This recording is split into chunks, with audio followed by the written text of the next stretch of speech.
Hello there, and welcome to the Thinking Fellows podcast. My name is Caleb, and today I'm joined by my father, Dr. Scott Keith, and by Dr. Adam Francisco to continue our series where we are reading through the Chronicles of Narnia. For our purposes, we read what was originally written as Book 5 this week, which is The Silver Chair, which immediately follows, it roughly immediately follows the events of Prince Caspian. It was like the next major event in Narnia's history after Prince Caspian. They make a reference to it being and the Dawn Treader. 70 years after the Dawn Treader. After the Dawn Treader. So it actually does pick up.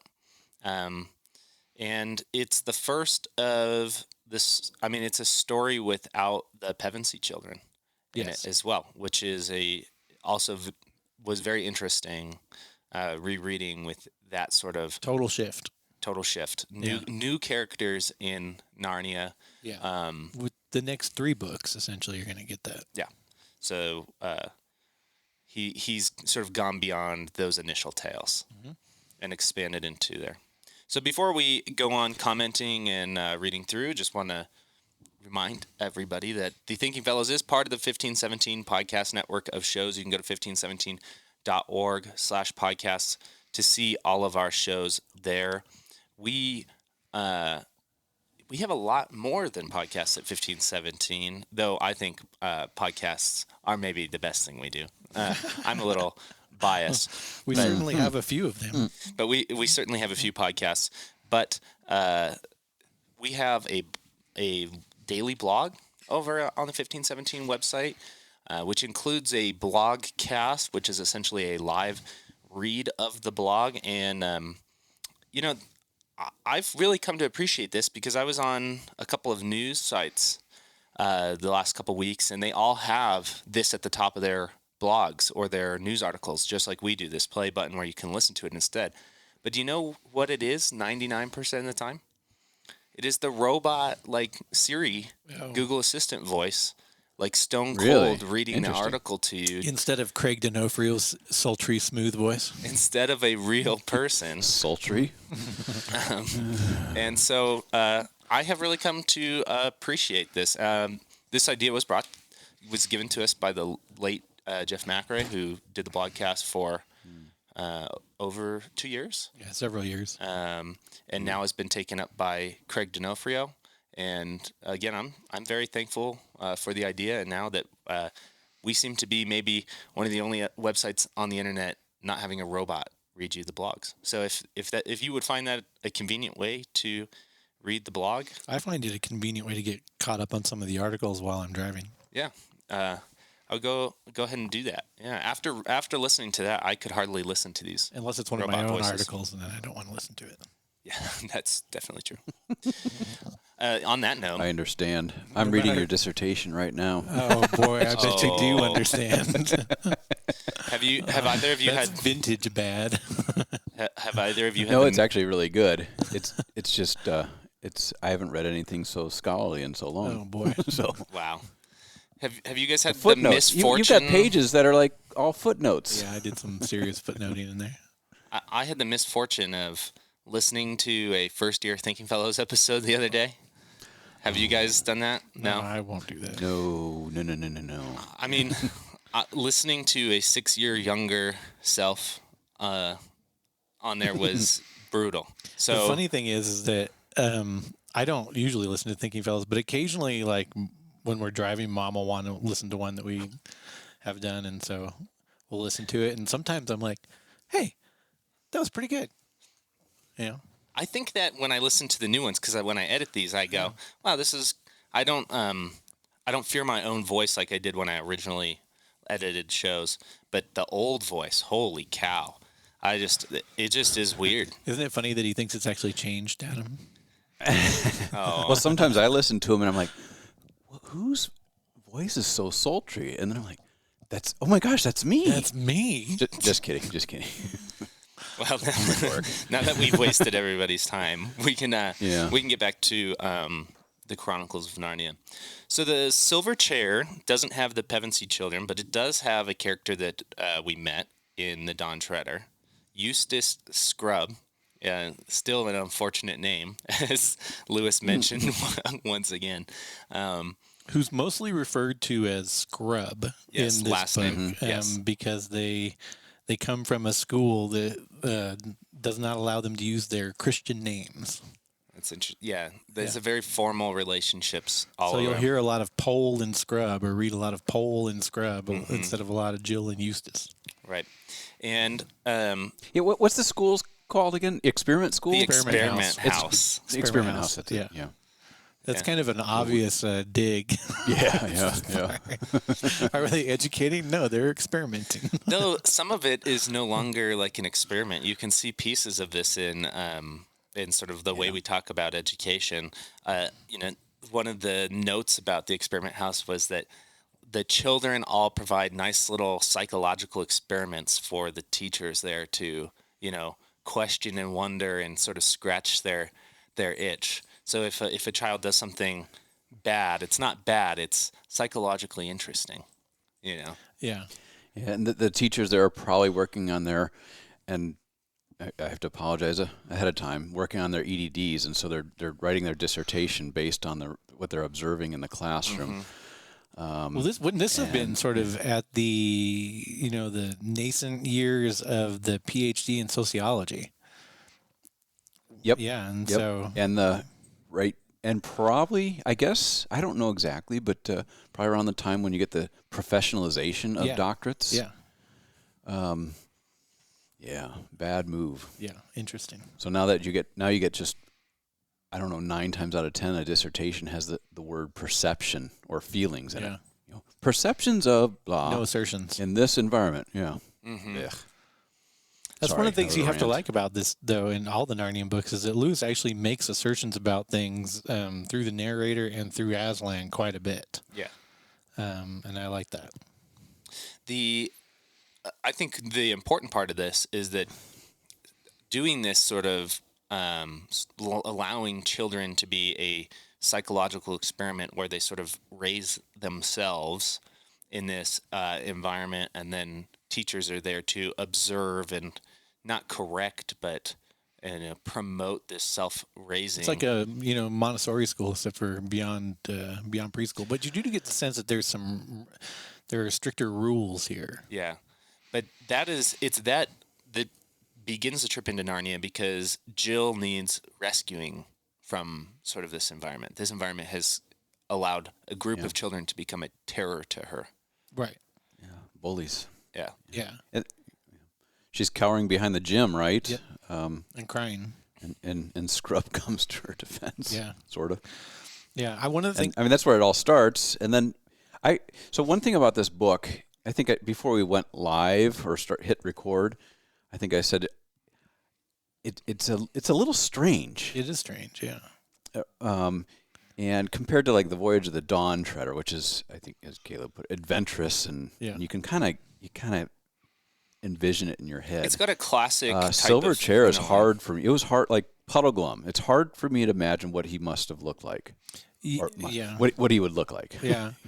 I think there's several of Lewis gets beyond sort of the normal mythical beasts in this too, in quite a few ways, and so you have to create a picture of, say, Puddleglum in your head, and actually some of the other characters too. And this is more of a this is definitely darker than the previous books. I'd say that, but I think that there's a pretty fair representation of a couple theological ideas going on here that I didn't, because I had listened to the Alistair McGrath podcast on this, and they basically, unless I'm remembering wrong, they basically just said there's not much going on here, that's theologically interesting. I actually think there's a couple things I do think you get.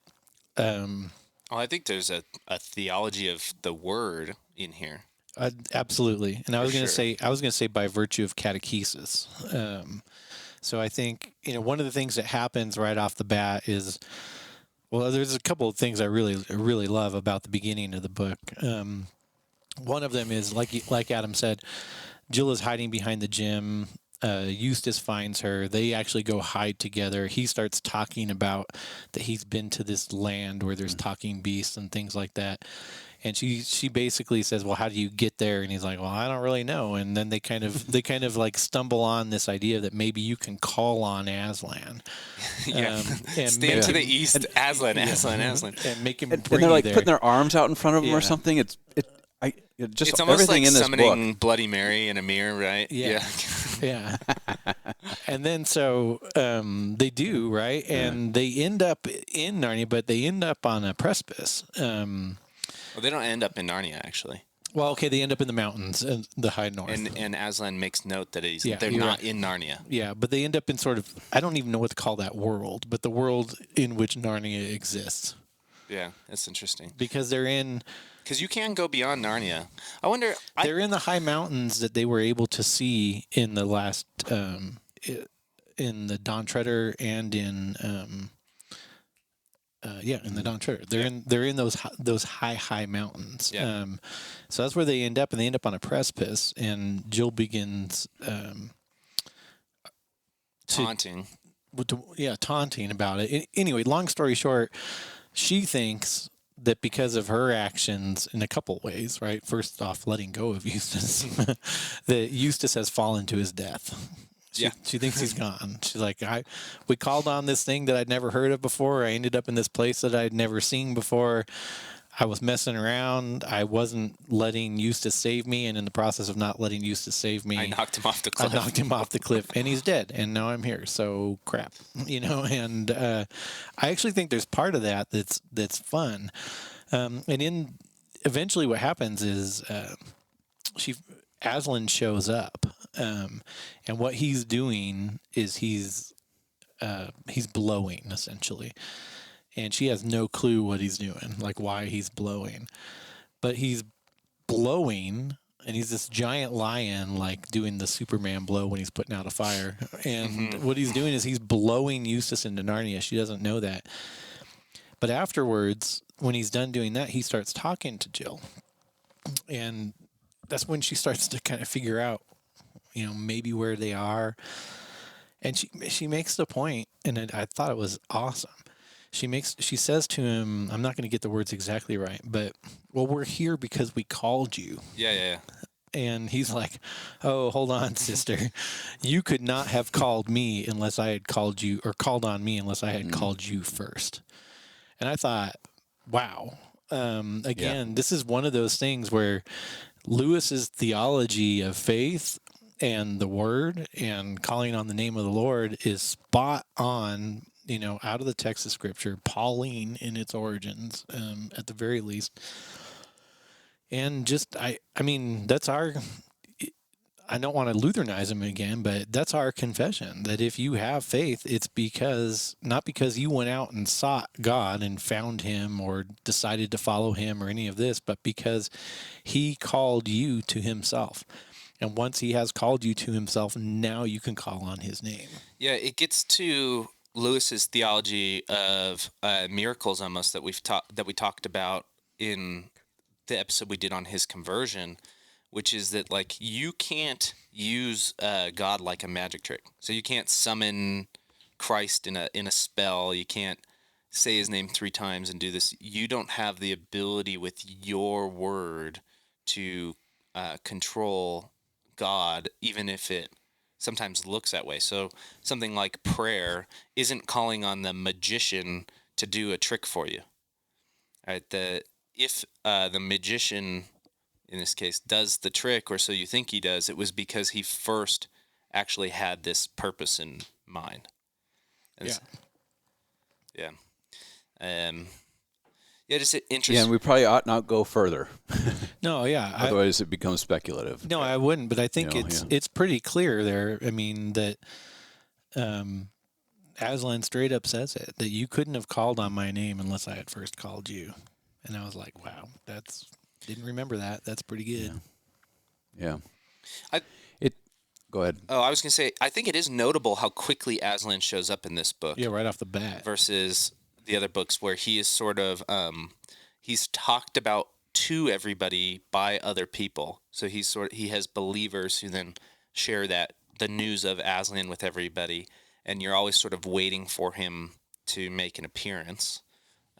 Whereas he is the one who causes the journey this time and actually sends two people to do a job. Reluctant, and Jill is reluctant the whole time. Yeah. She's a reluctant apostle, if you will, in this story, sent to do Aslan's bidding to kind of again once more restore Narnia. Now, Narnia is not in disarray at this point, but it's about to be, and it doesn't even know it. And I think that's interesting too. So I think the second sort of theological theme that you see here quite a bit. Well, I'll get to the catechesis thing in a minute, but eventually one of the ones that you see is there's a spiritual warfare kind of thing. Yeah, yeah. Unseen. Yeah, because the villain in this book is, of course, still Jadis, who's gone from being the White Witch to being the Green Witch. Well, the book doesn't call her Jadis. I mean, It doesn't. It says of the same type. Of this, yeah. So I mean, I think it's Jadis. You might find out at a later date, but he doesn't say that. That's an assertion that the book does not make. I would have to remember the line or look for the line, but I think there is one direct assertion to it, at least allusion to it being her. But long story short, what I was going to say is, she appears in person in The Lion, the Witch, and the Wardrobe, and here she appears in person, but at first she's just a serpent who has killed the prince's mother. She's an illusion. She's a figure on a horse that seems nice and is leading you astray by sort of making the children not remember Aslan's words. And then she's quite clearly, once they get underground, she's a demon. Mm-hmm. Right. I thought that was interesting. The big one that comes still early is, so when Aslan meets Jill on the cliff or the precipice, he tells her she's going to have to go into Narnia. She's going to have to do a job. And eventually he blows her into Narnia too, which is kind of funny because she's on air and she falls asleep and then in the whole 9 yards, which I thought was a great little... Very weird. She takes an air nap as she's going in. But he gives her... he makes her remember 4 signs, right? He says you'll encounter 4 signs, and then he makes her sort of through rote memorization repeat them until she gets it right, and you get the sense that she's there for a while, like repeating it, getting it wrong, getting corrected, repeating it, getting it wrong, getting corrected. I got the sense that this was a reschooling because her school didn't do what all good teachers should do at the beginning of education, which is you don't synthesize, you don't teach, you memorize. You just memorize. Yeah. And he does this, and the 4 signs. It really reminded me of like what you would do in a catechism class, like the first, as you're trying to teach students the 10 Commandments or the Apostles' Creed. In our case, and sort of Luther's explanations of these things. It really, I remember doing this when I was in 7th and 8th grade at my Lutheran day school. And this is like memorization. And I, like, as Jill is sitting there in front of Aslan reciting this and getting it not quite right, it reminded me of my friend when he had to recite the Apostles' Creed, mixing up ascend and descend, and then having to like go write it 10 times again and come back and do it again. And he ascended into hell and descended into heaven. Yeah. And I have to admit, I'm holding kids in church these days a lot, and so I don't have the hymnal or a bulletin in front of me, and I sometimes make the same mistake because I just get into this sort of trance-like state and forget where we are, and it's kind of embarrassing. Oh, I have to. I don't have to read it, but I often want the hymnal because, I will mix the Apostles and Nicene Creed together, just like just come up with my own little blend. Yeah. So he does that, and the 4 signs are interesting. I don't think you can draw like a one-to-one theological sort of conclusion with each one of them, but one of the things I remember Jim Nestigan saying about the fall is that one of what the serpent did to Adam and Eve is convince them to rely on their memory instead of God's words, or to rely on what they thought God said instead of what he actually said. And this happens to Jill because Aslan literally tells her, you need to repeat these to yourself when you wake up, when you go to sleep, when you wake up in the middle of the night, and at meal times. Repeat these signs to yourself so you don't forget them.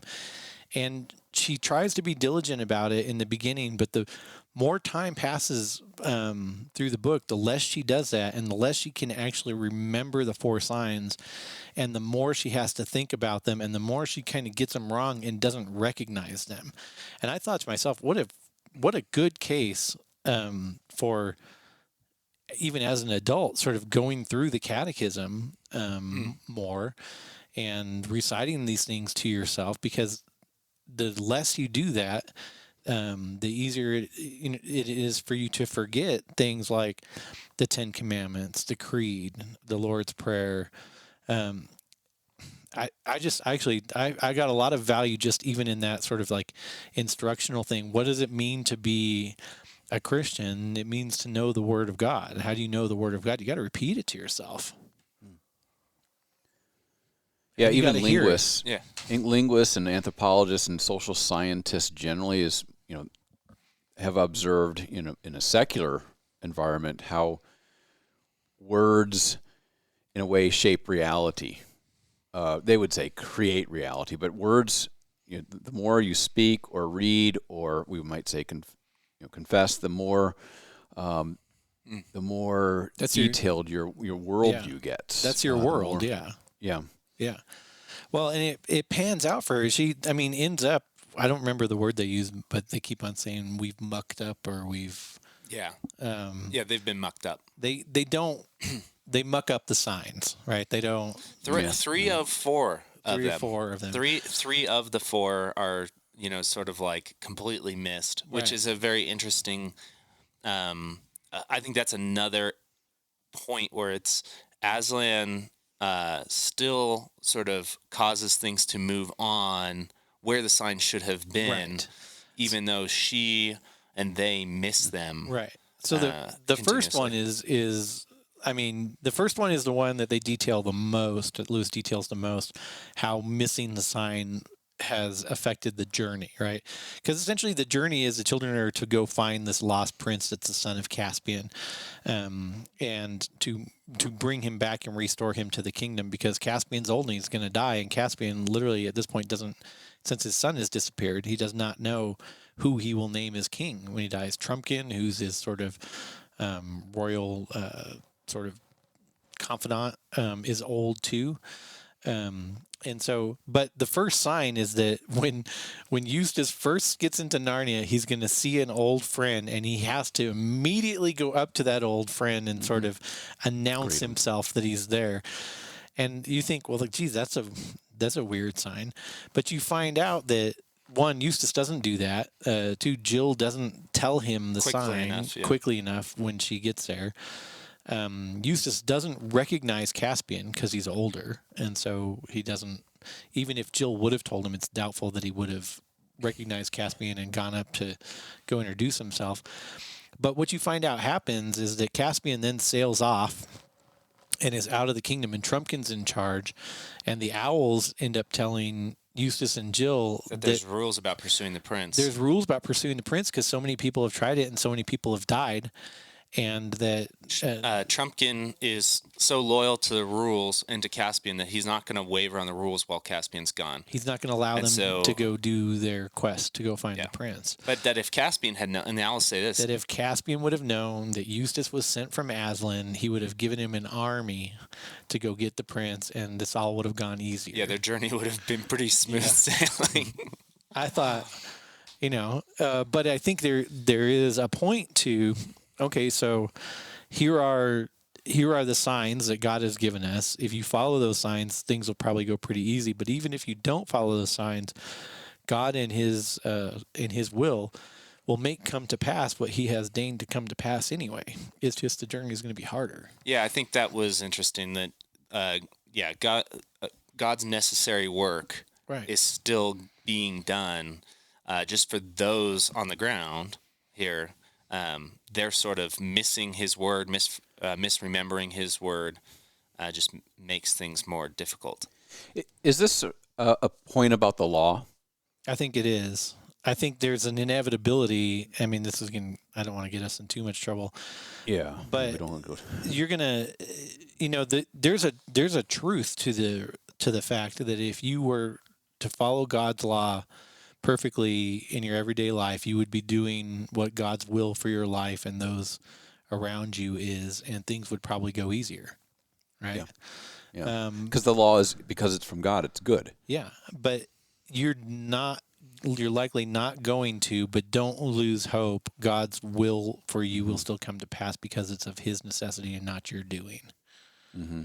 It's just sort of, what will the path be like? And we can all see this. I mean, yeah, I mean, I think to say that the consequence of missing commands from Christ has effects in this life, right? I mean, when Luther says the law is the most beneficial doctrine for this life, had they encountered Caspian, for instance, the journey would have been comfortable. Yeah, one of the most characteristic parts of this... They might have been carried in litters to go find Yeah, I mean, one of the most characteristic parts of this journey is how uncomfortable it is. I think anybody who's ever been really wet in the snow... Lost in the mountains. And had to keep going knows how impossible it is to get warm once you're cold. Like, that description in there of, like, they were so wet that they couldn't... they sat down in the snow at certain points because you couldn't get any wetter than they were. Puddleglum was pretty sure it was a trap, but they were so cold that it almost didn't matter at that point. Right.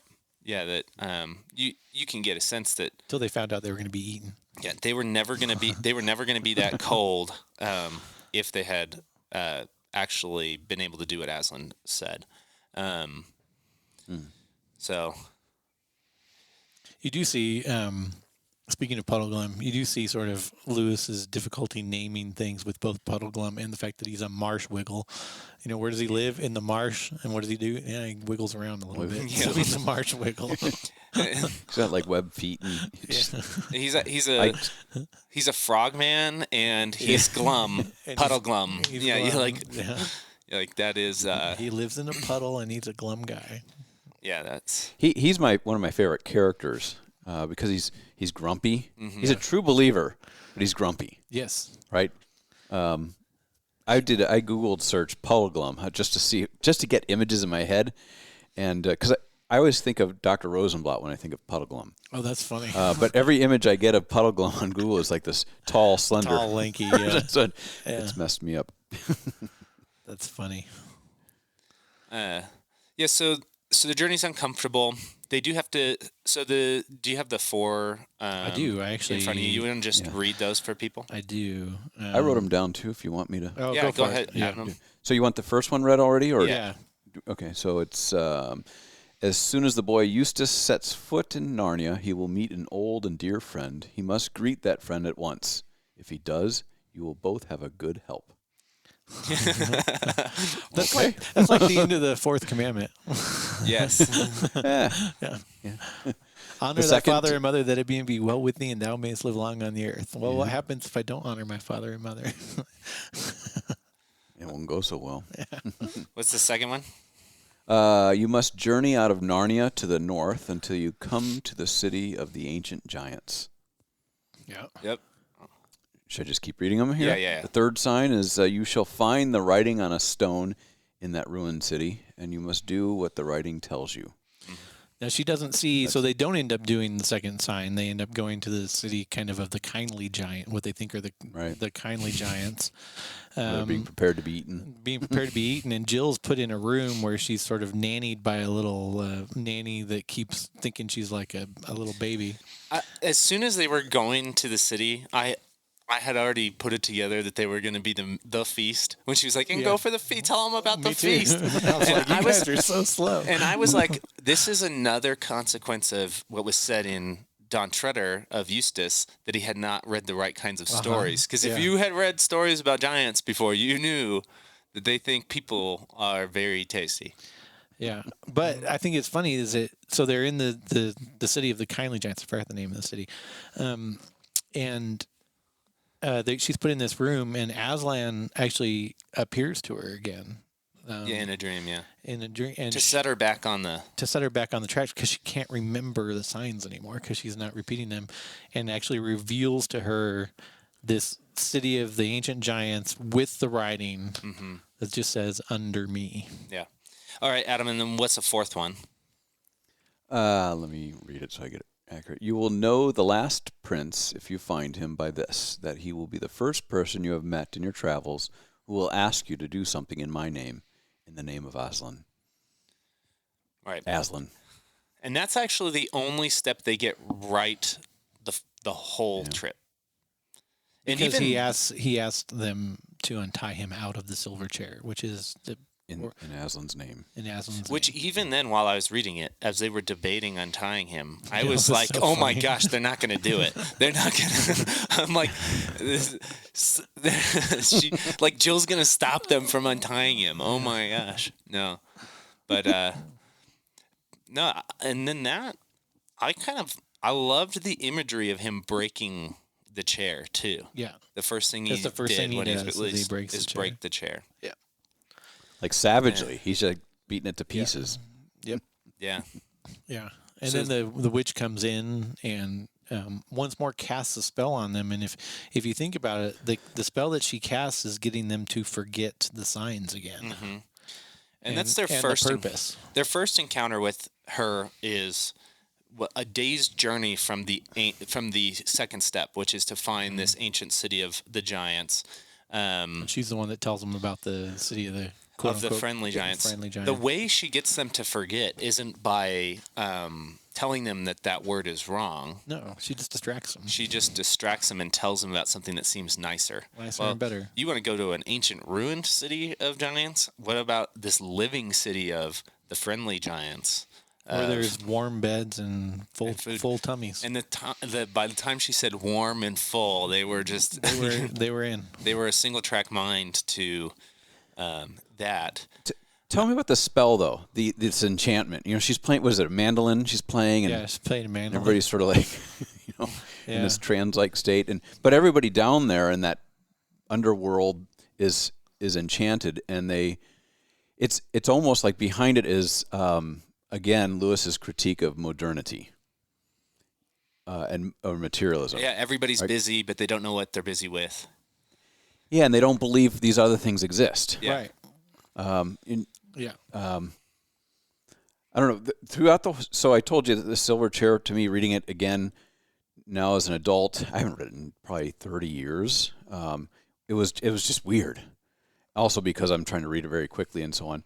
But also there's a lot of is the word profundity to it. Mm-hmm. There's a whole lot of stuff in the background. Yeah. A whole lot of very subtle critique of, if you will, progressivism in education and the materialism of modernity, which tells me, this is just a note to self, I need to go back and read The Silver Chair when I've got a whole lot of time and think deeply about it, because I think it's profound. Yeah, well, I mean, like we've pointed out some of them that Jill has no idea how to do rote memorization or what it takes to keep up on such things. Her education hasn't provided that. They haven't read the right books. They're encountering things that, in Lewis's mind, they would have encountered before in their imagination if they would have read An imagination. the proper books. And they haven't, and so they have no idea that the giants are going to eat them, and the rest of us are going, of course they're going to eat you. It's like I think I think the essay is called "On the Reading of Old Books" or something like that. It's in God in the Dock, I believe, where he starts right away. He talks about how people prefer, rather than reading Plato directly, people prefer reading books about Plato. That dissect everything, and it takes forever just to get to what Plato said, and so on and so forth. People aren't reading the right books. Yeah, and so I think they continue to encounter this, but I think it's interesting that even if she's not Jadis and she's just a type like Jadis, which we're going to have to discuss when we get to the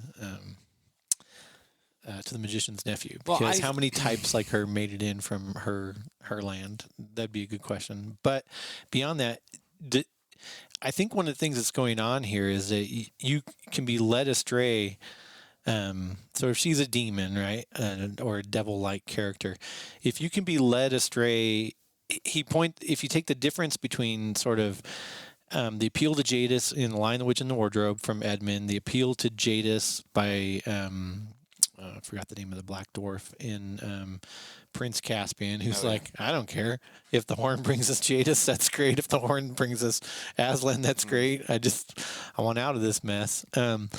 And then the appeal to sort of the demonic character here, or from the demonic character here, there's a point at which that don't expect the temptation of the devil to come and shake you off of your foundation on God's word in just one way.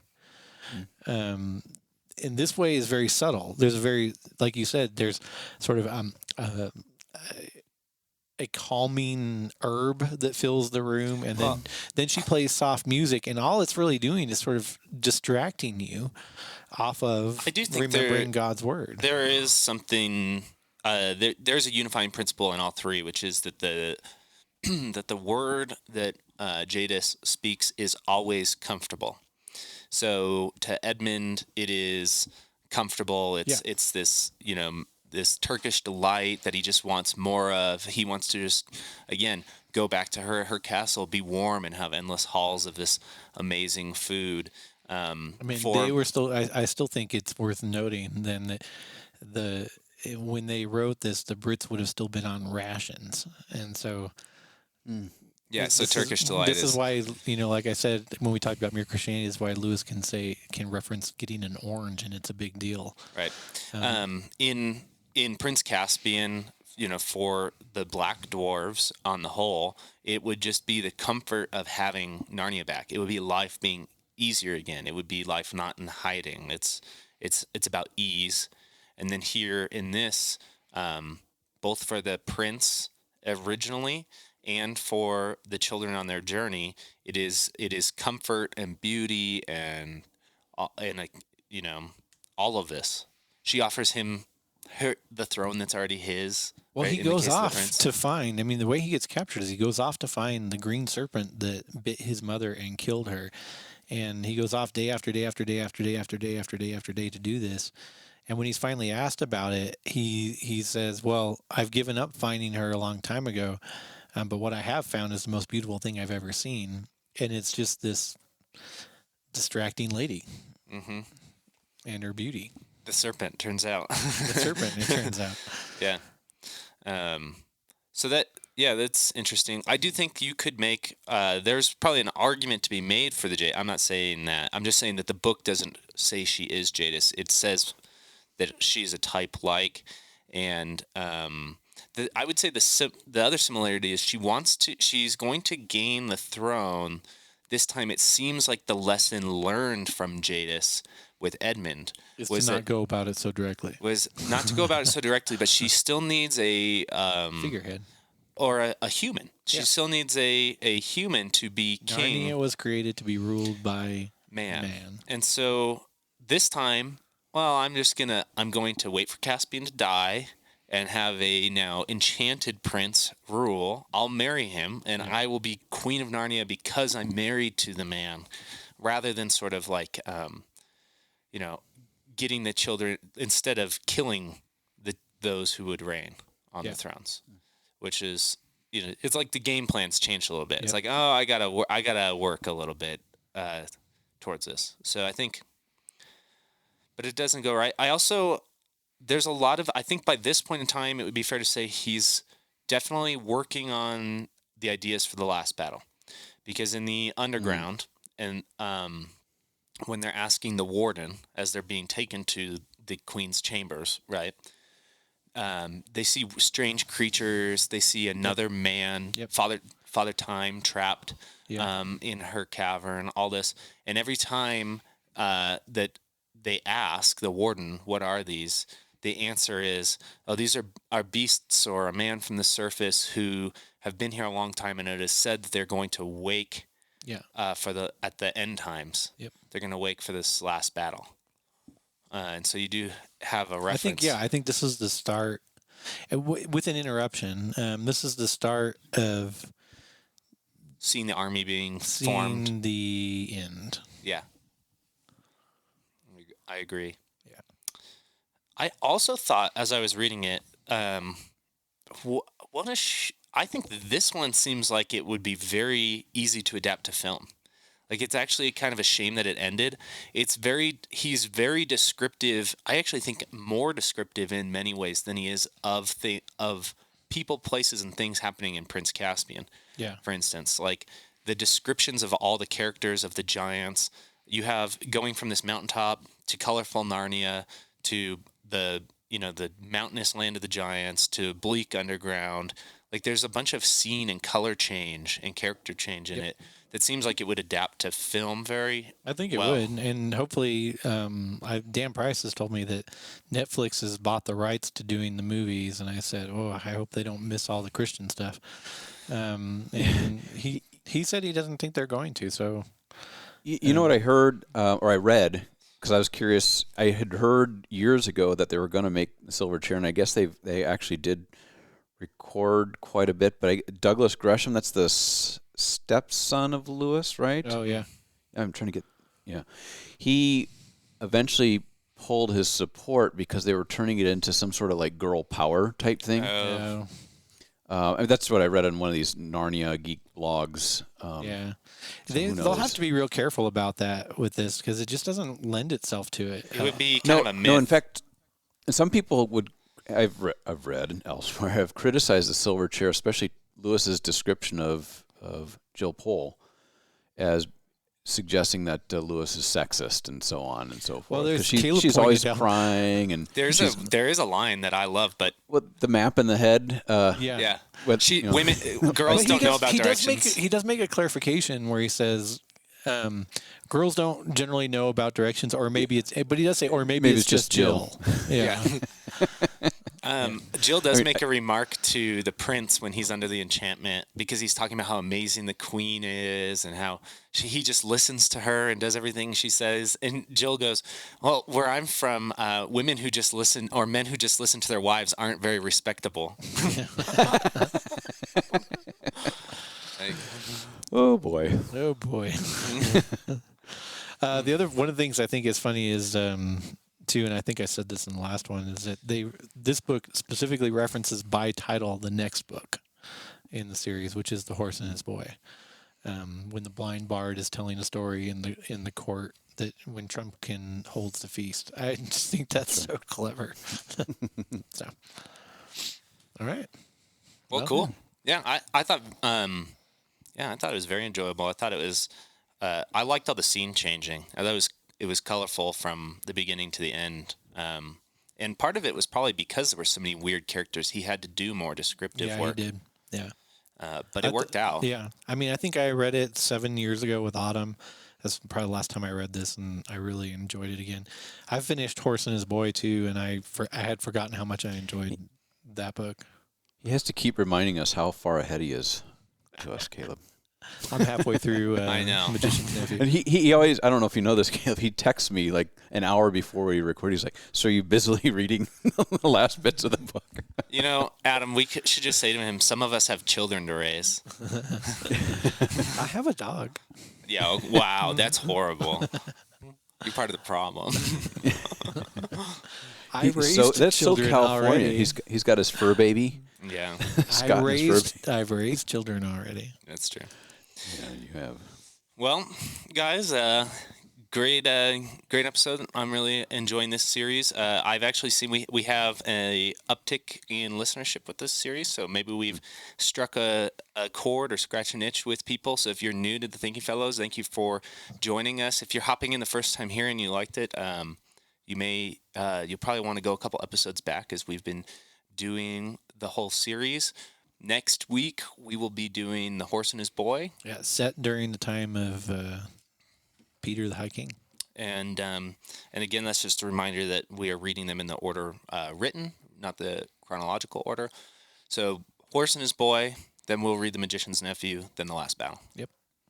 All right. Well, great, guys. We will catch you next week. Thank you for listening to the show. Bye.